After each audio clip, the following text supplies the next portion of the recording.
She told me, "You just can't handle a strong, independent woman." After I caught her texting her ex at 2 a.m., 15 days later, she came back crying. But I was already done. I'm 34. For over a year, I thought I was building something real with the woman I loved. We weren't perfect, but I believed in us. I ignored the red flags, the late-night arguments, the random mood swings, how she'd make fun of the things I liked, and turn every small disagreement into a full-blown fight.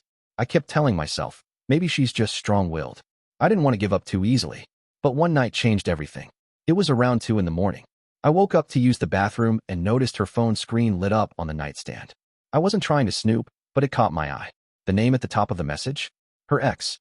And they weren't just chatting. They were flirting, talking like they never broke up. I asked her about it right there. She didn't deny it. Instead, she laughed and said, "You just can't handle a strong, independent woman." I stood there quiet for a second, trying to process it. Handle what exactly? The emotional manipulation? The constant disrespect? The 2 a.m. texting with her ex? I wasn't angry yet, just disappointed, and a little stunned by how casually she brushed it all off. I asked her flat out, "So this is what being independent means to you? Lying, sneaking around, tearing someone down, then pretending like it's strength?" That's when she turned defensive, said I was too sensitive and that her ex understood her better. Then she said she was leaving, going back to him. She actually said it like it was some kind of victory. I didn't stop her. I didn't even argue. If she wanted to go back to a man who had already cheated on her before, I wasn't going to get in the way. But that wasn't the end of it. The next day, her mom showed up at my apartment. No warning, no hello, just stormed in and told me I was a cheap guy and that I was never good enough for her daughter. I barely said a word during that whole conversation. Just stood there and listened while she unloaded every insult she could throw. That was it for me. I blocked her mom, and decided I was done with the both of them. I spent the next few days in silence. Not sad, just relieved. There was a weird kind of peace in knowing I didn't have to walk on eggshells anymore. And honestly, I thought that would be the end of our story. But karma has a funny way of circling back when you least expect it. 15 days. That's how long the silence lasted. It was a quiet Saturday afternoon when my phone buzzed. The number wasn't saved, but I recognized it instantly. I stared at the screen for a few seconds, debating whether to even pick it up. Curiosity got the better of me, and I answered without saying a word. All I heard was crying. Then her voice. Please talk to me. I messed up. I didn't say anything right away. I just listened. She kept going. Said she was sorry. Said her ex, the guy she left me for, had cheated on her again. Apparently, he'd been seeing someone else the whole time. Told her straight up that he never wanted to get back together seriously. It was all just fun for him. Now, she was heartbroken. And alone. "Please help me," she said through sobs. "I don't know what to do. I made a huge mistake." I stayed quiet for a moment, then said, "Where's that strong, independent woman you told me about? You said I couldn't handle you. So handle this." She didn't respond. Just more crying on the other end. After a pause, she said, "I didn't mean what I said. I was angry.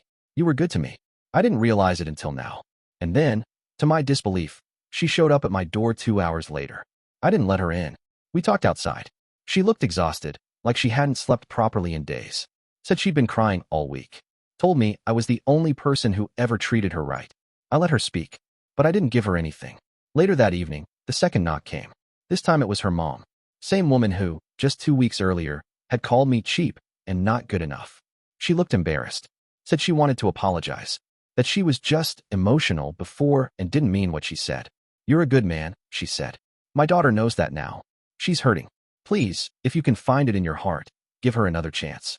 She really has changed." I didn't say yes. I didn't say no either. I just asked one question. 15 days ago, I was a bad person. Now I'm suddenly good? Can you explain that? She looked down, avoided eye contact, didn't have a single word in response. I wasn't trying to be cruel, but I wasn't going to let them rewrite history either. They had made their choice, and I had started healing from it. Her mother didn't say a word after my question, just stood there, shifting on her feet, clearly uncomfortable. I could see the red creeping up her face, not from anger, but from embarrassment. She knew there was no real answer that could justify how she spoke to me just 2 weeks earlier. I looked at her, then at the woman who once claimed I wasn't man enough for her. The one now waiting behind the car, eyes puffy, arms folded, hoping I'd let the past slide. I sighed, not out of pity or pain, but because I realized I was done carrying this weight. "Look," I finally said. "It took me a long time to realize how much peace matters. For months, your daughter turned every day into a test. And when I finally stood up for myself, you both acted like I was the villain. I didn't deserve that. I never treated either of you with disrespect. Her mom nodded slowly. Still no words. I turned toward my ex. You made your choice, I told her. You walked out without a second thought. And now you want back in because the person you chose over me hurt you, again. That's not love. That's convenience. She stepped forward. I was confused. I didn't know what I was doing. I thought. No, I cut her off. You thought he was better. You said it to my face. You humiliated me, and then let your mom join in. You said you were strong and independent. So be strong now. Be independent now. She looked like she wanted to argue, to plead again. But she didn't. Her face crumpled, and she broke down crying on the front lawn. I didn't say anything else. Just turned around and walked inside. Before closing the door, I looked at her mom and said, please leave. You both had your say. Now let me have my peace. Don't come back. She opened her mouth like she might argue, then stopped herself. She gave a small nod, turned around, and walked back to the car. And just like that, they were gone. I stood in the hallway for a while, leaning against the wall. Not because I missed her, but because letting go, really letting go, comes with its own kind of silence. But it's a silence I can live with. No more chaos. No more guilt. No more begging me to forget things I'll never be able to unsee. I don't hate her. I don't even wish her pain. But I won't carry her mistakes anymore. That's the line. She got what she asked for.